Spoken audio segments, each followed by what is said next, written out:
The food forest here has grown like crazy since the last video that I shared on here, but it's been such a busy season of client projects and food forest installations. So in this video, I'm gonna show you behind the curtain and we're gonna explore some of those designs together, the details and the insights. Here's what you're gonna see. Small and medium backyard transformations, school food forest project with the kids, different planting techniques like nests and terraces, transitioning from beach sand into an edible oasis, turning an overgrazed gully into a productive and diverse series of agroforestry systems. You'll see my first ever design project that I worked on over 4 years ago and how that's going. Paddock to food forest conversion in Northland. I'm also going to share the largest project that I've ever taken on.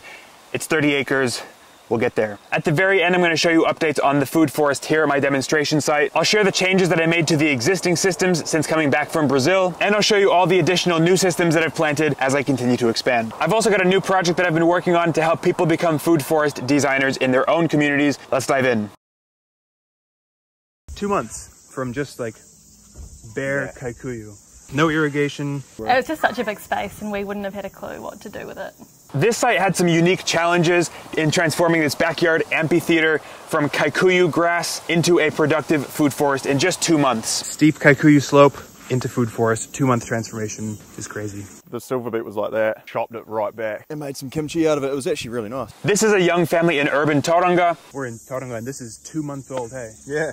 Crazy. The backyard has moderate to steep slopes and it's kind of a south-facing amphitheater. So when I got there, it was all kikuyu, which is a super aggressive grass here in New Zealand. But now all that kikuyu is going away from the Mexican sunflower and being turned into real food. Oh, look at these tomatoes.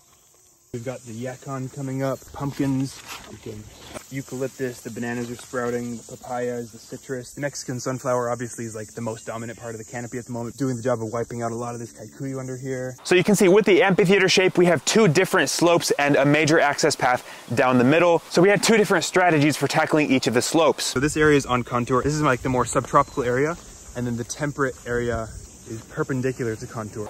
On the steepest area that was just north of the house, we went with a temperate system, a temperate food forest that has deciduous trees.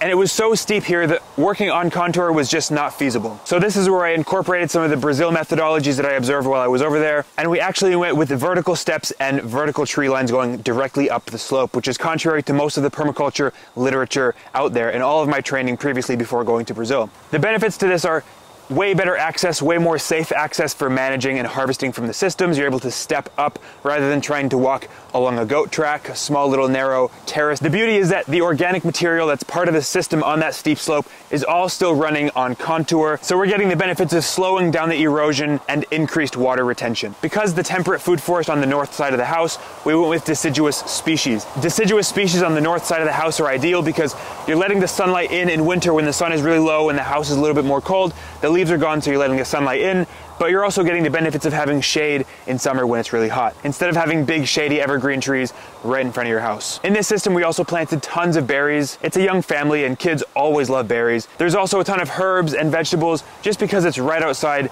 the kitchen door. For the more gentle slope, we did a subtropical area, and here because the slope was more gentle, we could do on contour access paths, and that orientation allows us to maintain our north-south tree lines, which is best for sunlight distribution, especially through those winter months when the sun does get a little bit lower in the sky. So we have our productive tree lines in that subtropical area with our bananas placed every 3.5 meters, and in between those bananas we have a super high density of our subtropical species, a whole succession just like we have here. Annuals that transition into perennial vegetables, yacon, ginger, taro, artichokes, and those all transition into the shorter life cycle things like guavas, tamarillos, highland papayas, mulberries, bananas, and then we start transitioning into the later succession species like the cherimoya, ice cream beans, avocados, sapote, lucuma, things like that. Our support trees in this area for nutrient cycling and nitrogen fixing, eucalyptus, acacia, and tree lucerne. Look at this, tree lucerne taller than me after just 2 months. And then we have our biomass lines of Mexican sunflower producing organic material while also shading out the larger pieces of kikuyu in between the tree lines. It's really satisfying to see how quickly these transformations can happen, turning grass into productive edible ecosystems. It was a great opportunity to incorporate various techniques that I learned coming back from Brazil.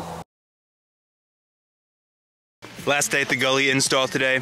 Look at those great terraces just getting ready to be planted out.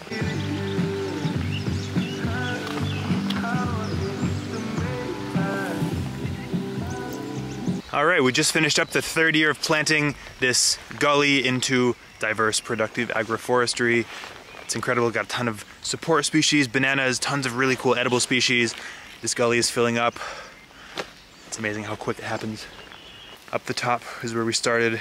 Things are evolving very quickly. It's incredible. Awesome assortment of species. The microclimate is building because it gets frost here. Made a video previously, you can go check that out, but it gets frost here, and so building that microclimate is keeping the frost away, having our more tender, sensitive, really nice, especially the South American fruit trees. Here we're transforming a previously overgrazed gully into an extremely diverse and productive food forest. Lots of species here that push the boundaries for what's possible in this particular climate, because it's a colder area located between Tauranga and Rotorua. The installations began at that very top ledge and are working our way down, using heavy machinery to create these large terraces and access paths, just because that allows for easier management over time, especially working at this scale and with this kind of terrain. Being in a cold climate but growing subtropical species, we have a super high density of support trees. Eucalyptus, acacia, tree lucerne, all of these evergreen support trees protect the slower growing, more sensitive species in the understory. These systems have been super productive so far, pumping out the annual vegetables, now pumping out the perennial vegetables, and now even creeping into the first succession of things like bananas, guavas, tamarillos, and papayas. A lot of these species are ones that you would actually struggle with growing on their own in this area. So being part of an agroforestry system, they're able to establish and be a lot healthier despite the cold conditions. It's really exciting to see the impact on the landscape, and just imagine how insanely productive this project is going to become over the seasons.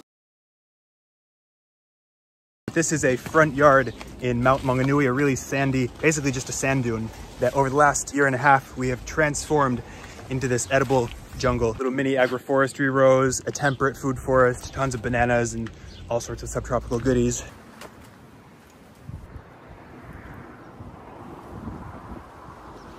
You kind of feel it, and then you go around the outside edge. So then you kind of work your way.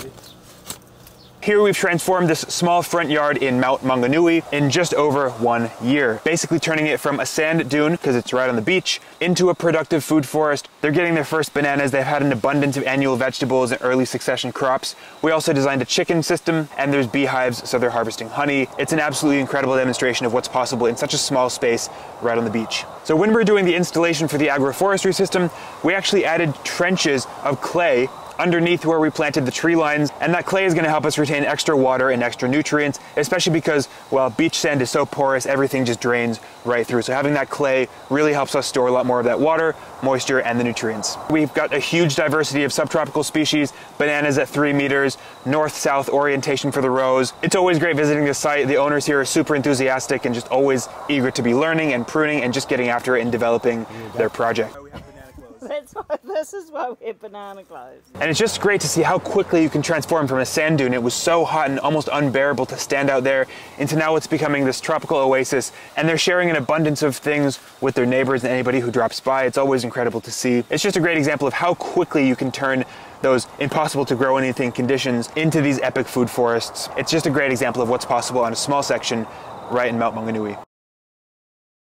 So with these school projects, I really want to inspire and activate the future generation. I actually went to an outdoor and science-based school when I was younger, and it's just put me on this really incredible life path, and I just want to be able to pay that experience forward. A food forest can be a fantastic outdoor classroom for teaching so many things: science, biology, the water cycle, insects and animals, soil science, geology, climate, natural art projects, storytelling, foraging, cooking. There's always an age-appropriate lesson to be learned in a food forest. Getting kids in touch with where their food comes from is such a missed opportunity in most school systems. I actually attended an agroforestry for educators course in Brazil, where we learned practical ways for making agroforestry accessible for kids and schools. So when I got back, I started applying for grants and funding programs with local councils and organizations, at the moment with Rotorua Lakes Council and Kai Rotorua, and that's connected me with fantastic leaders who are already doing incredible work in this space. Tauranga Kaihiki is a fantastic example of that. He's an absolute legend here in the Bay of Plenty and all of New Zealand. And now the first project is underway at Kaharoa School, and this is a pilot project so we can learn and see how to expand this program into more schools every single year. And there's already more projects just like this in the pipeline. Very exciting. It's just so rewarding to see the positive impact that these will have. Every school needs a food forest.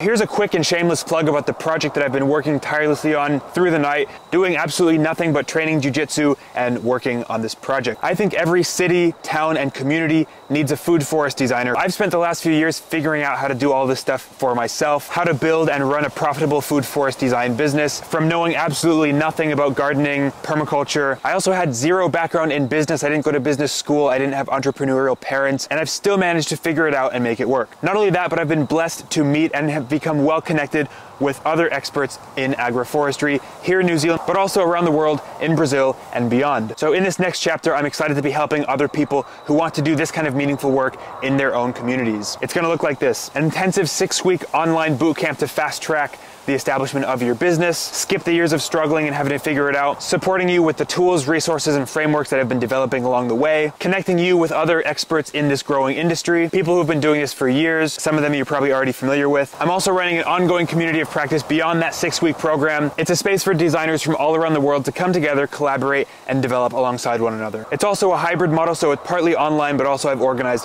hands-on, in-person, practical learning opportunities at some of the most legendary agroforestry sites around the world. So if that sounds interesting for you, I've got 2 free webinars coming up where I share a little bit more about these programs coming up on February 8th and the 15th. They're free to join. And there's a number of people who have already signed up to this program from the pre-launch. So this is your opportunity if you're seeing this now for the first time. Register on the website. Link is in the description. Back to the design stuff. Here we're in the foothills of the Kaimai Ranges, transforming what was previously a sparse landscape into an abundant patchwork of food forest agroforestry systems. Now I say a patchwork because we're using a variety of different planting strategies, nests, and terraces. For the nests, we have 2 different areas. We have backyard nests and zone 3 and 4 nests from permaculture zones. The backyard nests are really for those special species right near the house, quick daily harvest, just systems that you'd want to be visiting with a little bit more frequency. And then the zone 3 and 4 nests, similar concept. Each nest has its own succession of species, these ones just requiring less frequent visits. For the terraces, we planted a super high diversity, 25-meter long terraces, growing larger scale alley crops here, vegetables between the diverse tree lines, potatoes, onions, radishes, taro, yacon, all sorts of vegetables as those tree lines develop. In these areas, we're starting with really poor soil conditions because there had been lots of compaction and erosion over time. So we're rebuilding a lot of that soil structure and organic material with those support species. This is just a really exciting site to showcase the diverse methods and techniques for applying agroforestry principles in different situations. And it really highlights the importance of context-dependent design, not just copying and pasting whatever you see on the internet or whatever worked at this site. This has been really rewarding. The first year you're stoked. You're like, awesome, everything's growing, you know. The second year you're like, whoa.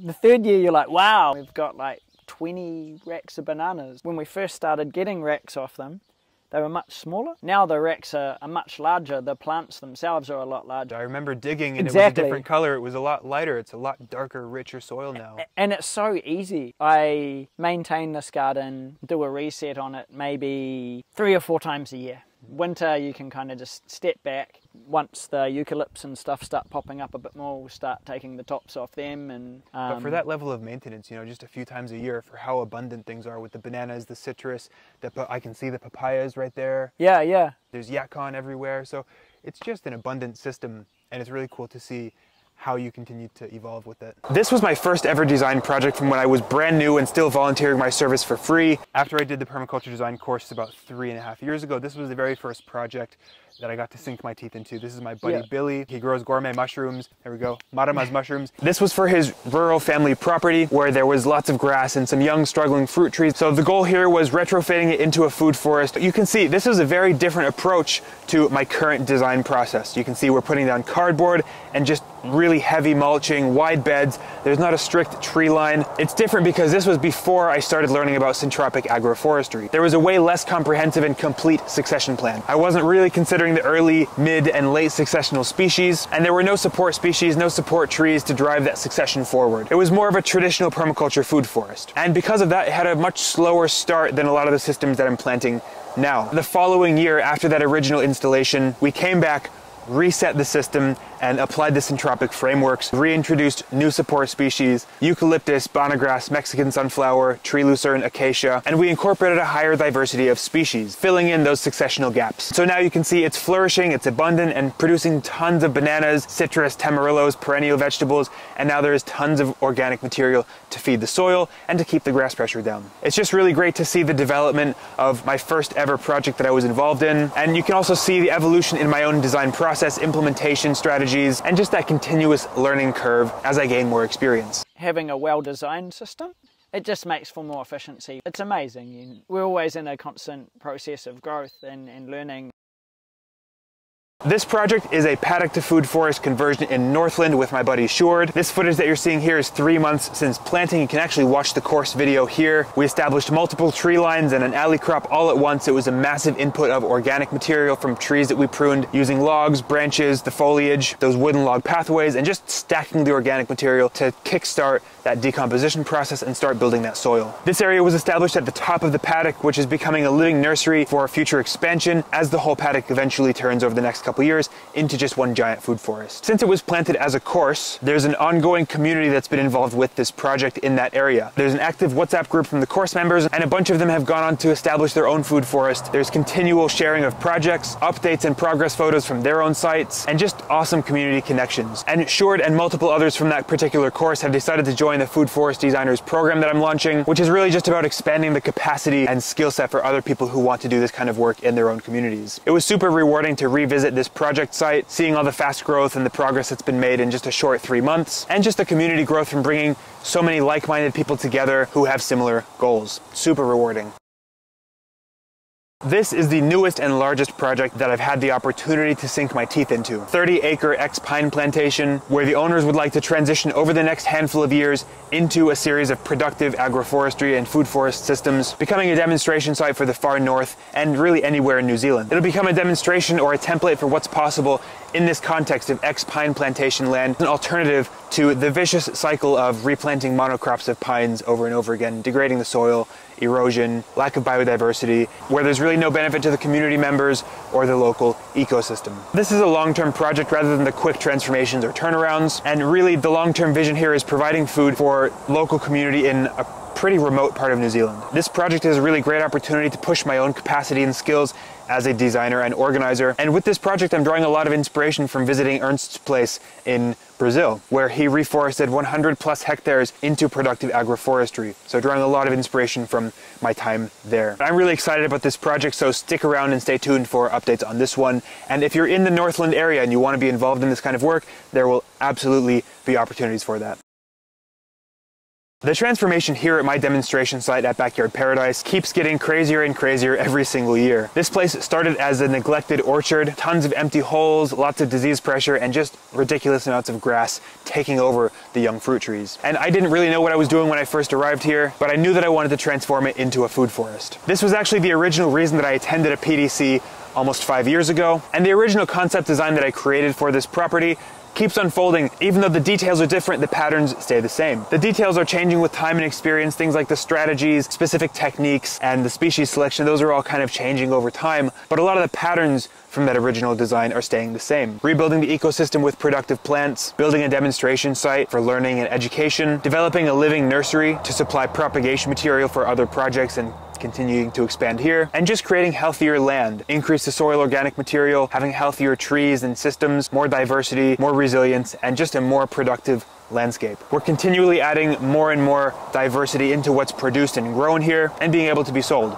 This property is organic certified, and so we ship fruit all around the country to different organic shops. And so as more things kind of come into production, we can just add those in to what we're already selling. So I'll share upgrades to the existing systems that were planted here in the last few years, as well as the new area that I've expanded into since coming back from Brazil, how I've applied everything that I learned when I was over there. The main upgrades to the existing systems are the introduction of alley crops. Actually, where I'm sitting right here, this used to be all grass, and now it's turned into a productive space, quite literally turning grass into food. The microclimate from the tree lines has helped establish these areas. Now we're growing shade-tolerant crops in the understory, things like coffee, taro, yakan, multiple ginger varieties, turmeric, pineapples, and tons of perennial greens, things like Okinawa spinach, Vietnamese mint, the list goes on. In the more temperate areas, we have more sun-loving alley crops. Hugely diverse crop of berries in between the tree lines, and a huge diversity of herbs. For the new systems, I finally made it into planting block 2. I had been planning on expanding into this area for the last couple of years, and so it's so great that it's finally happened. These are my longest tree lines, up to 60 meters, and they have the highest diversity of species of any of the systems that I've planted here. A majority of the propagation material that was used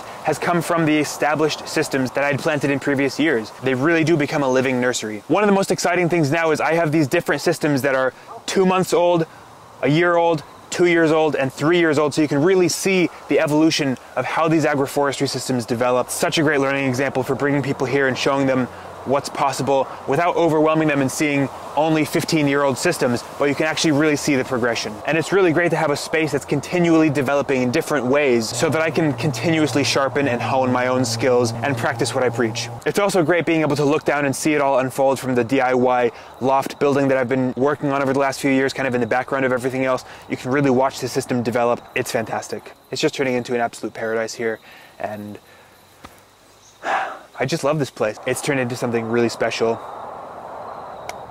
Just that connection that you create with the landscape when you're so intimately involved, there's no feeling like it. So get planting. Hopefully this has been inspiring for you. If you're curious about the details for any particular project, just leave a comment. I'll do my best to get back to you. And if you're interested in doing this kind of work in your own community, starting your own food forest design business, register for those free webinars in the description. And until next time, keep growing.